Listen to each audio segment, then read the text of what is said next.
Hi, நம்ம இந்த வீடியோவில் என்ன பார்க்க போகிறோன்னா, ரேஷன் அரிசியில் எப்படி பஞ்சு போல் இட்லி செய்யலான்றதை பற்றி பார்க்கலாம். அதுக்கு முன்னாடி நம்ம சேனலை சப்ஸ்கிரைப் பண்ணாதவங்க சப்ஸ்கிரைப் பண்ணிடுங்க. வாங்க இப்போ வீடியோக்குள்ளே போகலாம். ரேஷன் அரிசி வந்து நீட்டரிசி புழுங்கல் அரிசின்னு சொல்லுவாங்க இல்லையா, அதால் வந்து 1.5 படி எடுத்துக்கலாம். நான் இன்றைக்கி அளவு வந்து படியால் தான் எடுத்திருக்கேன். தலை தட்டி எடுக்காமல் கோபுரம் மாதிரி எடுத்துக்கலாம் அரிசியை. நீட்டரிசியில் வந்து 1.5 படி, குண்டரிசி குண்டாக இருக்கும் பார்த்திங்களா, அந்த அரிசியில் வந்து 1.5 படி, பச்சரிசி 1/2 படி, அந்த இதில் அளவில் எடுத்துக்கலாம். நம்ம இதில் சின்ன சின்ன கல் இல்லைன்னா அந்த நெல் அதே மாதிரிலாம் இருக்குதா நல்லா க்ளீன் பண்ணி பார்த்துட்டு நம்ம வந்து இதை தண்ணி ஊற்றி நல்லா அந்த ஒரு வாசனை வரும் பார்த்திங்களா, அந்த வாசனை போகிற அளவுக்கு நல்லா வந்து தண்ணி கலர் நல்லா கிளியராக இருக்கிற வரைக்கும் நம்ம வந்து அரிசியை வந்து நல்லா வாஷ் பண்ணி எடுத்துக்கலாம்.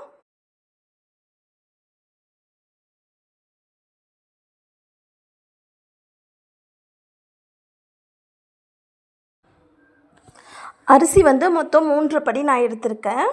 இதுக்கு வந்து உளுந்து வந்து ஒரு தலை தட்டாமல் ஒரு காப்படியும், அந்த காப்படிக்கும் கொஞ்சம் கீழே ஒரு கைப்பிடி அளவுக்கு வர மாதிரி அந்த அளவுக்கு எடுத்துக்கோங்க. அப்புறம் வந்து வெந்தயம் வந்து தனியாக நான் வந்து ஒரு 2 ஸ்பூன் அளவுக்கு எடுத்து நான் வந்து ஒரு டம்ளரில் ஊற வச்சுக்கிட்டேன். நான் வந்து எப்பயுமே ஃபஸ்ட்டு வெந்தயம் தான் நல்லா நைஸாக வர்ற அளவுக்கு அரைச்சி எடுத்துப்பேன். வெந்தயம் நல்லா நைஸாக மஞ்சிட்ட பிறகு அதுக்கப்புறம் உளுந்து போட்டு டைம் கணக்கு அப்படிலாம் நான் பார்க்க மாட்டேன்.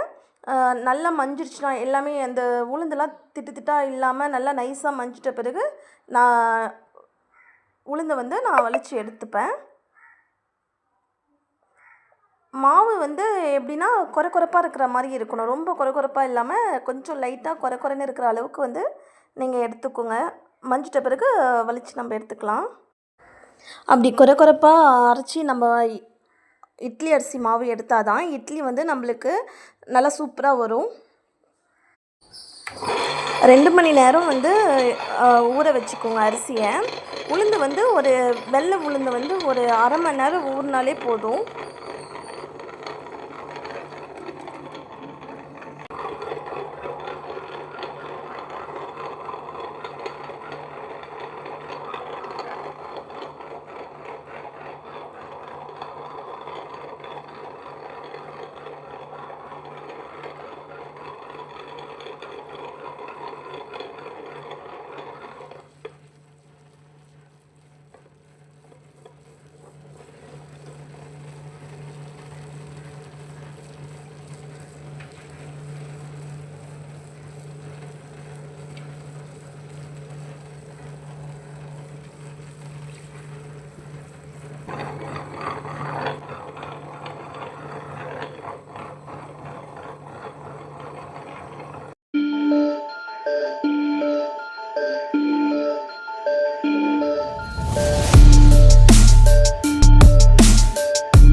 இப்போ வந்து உளுந்தும் அரிசி மாவும் வந்து நல்லா ஒன்றா மிக்ஸ் பண்ணி விட்டுக்கலாம். நான் வந்து எப்பவுமே அரைச்ச உடனே கொஞ்சம் மாவு எடுத்து ஃப்ரிட்ஜில் வச்சுருவேன். கொஞ்சம் மாவு தான் புளிக்க வச்சு மறுநாள் காலைக்கு நான் ஊற்றுவேன்.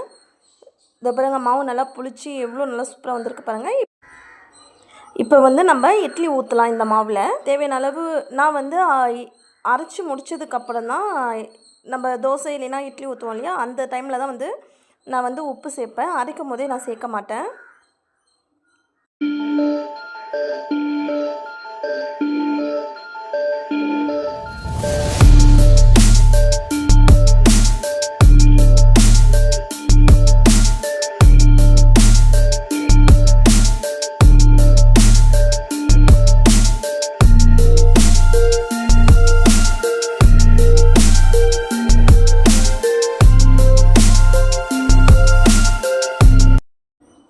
எப்பயுமே இட்லி ஊற்றும் போது தண்ணி வந்து இட்லி சட்டியில் உள்ள தண்ணி வந்து கொதிக்கக்குள்ளே தான் நம்ம இட்லி ஊற்றி வைக்கணும்.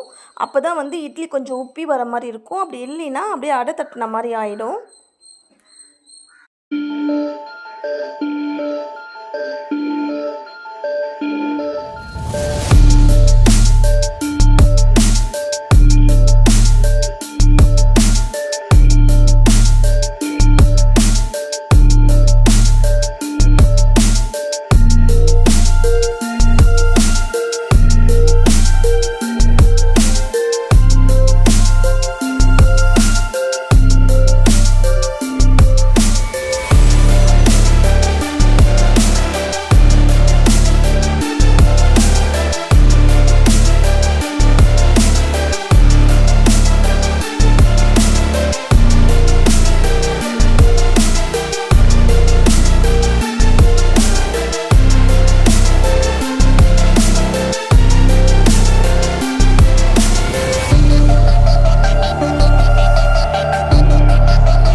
இட்லி அப்படியே பஞ்சு போல் வந்திருக்கு பாருங்கள். நான் சொன்ன அளவில் நீங்களும் ரேஷன் அரிசியில் ட்ரை பண்ணி பாருங்கள்.